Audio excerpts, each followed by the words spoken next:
Yes, sir. Paikuhan, aka Pikkon in the dub. Man, glad to see him. He's been in the game since Tenkaichi 2, I think 3. For some reason, I don't remember if you could take his weighted armor off. I think he always fights like that. But the fact that they're using the actual Tenkaichi Budokai stage and not the Afterlife Budokai stage tells me they're not gonna have that in the game. Would have loved to have seen that, but yeah, it's cool. We got Pikkon and SonGoshuaku.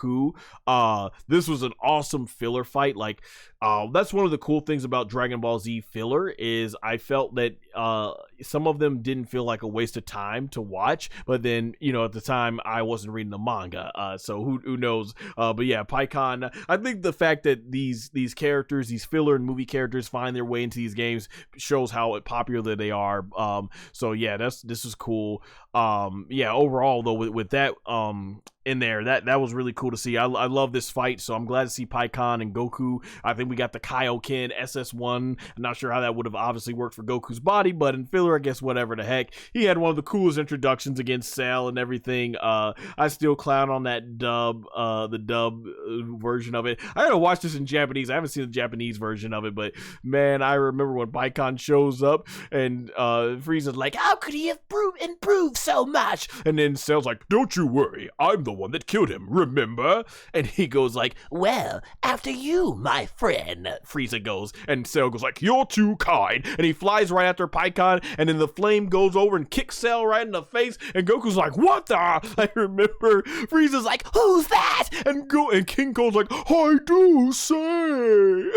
And Pikkon smacks Cell, he smacks Cell into the blood pool and teleports behind him and just looking all like this, basically total aura farming. And they're basically looking up, and Frieza's looking back to the side, and he gets like chopped in the face with like back fist to the face, and like his eyes go into black of his head. He's like, and Frieza's out, and then King Cole gets elbowed in the gut by Pikkon, boom, and King Cole, the way, I forget the voice actor's name because I don't got the notes here, but the way he sold that action, as they say in pro wrestling selling, the way he grabbed his stomach and the way he did the voice, like, oh.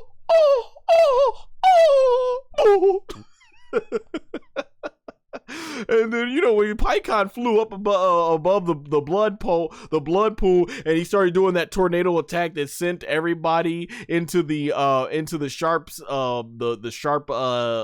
spikes pointing out, because you had the Ginyu Force outside of Captain Ginyu, of course, and you had Cell. That was crazy. And Cell, he's like, oh, he was terrified, and they got locked up in prison. I'm not sure how all that works out in hell and everything. I love that Cell didn't have a bandage on his stomach, but the Ginyu Force did, so I thought that was cool.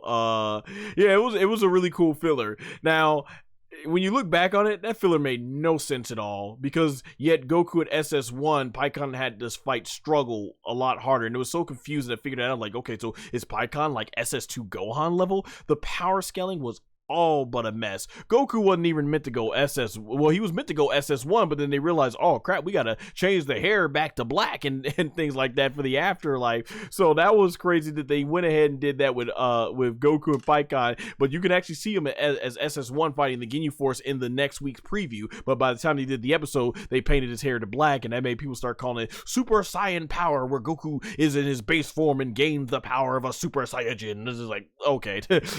Oh man, yeah, some of those fillers were just dumb fun. Don't wreck your brain over, don't try to figure it out, but enjoy the action, enjoy the absurdity of it and everything and stuff. And the dub even made that even more hilarious and stuff like that.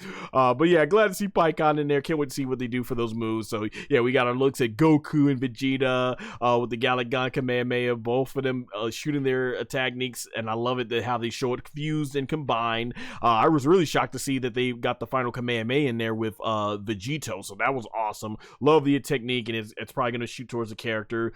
So Dragon Ball Sparking Zero, new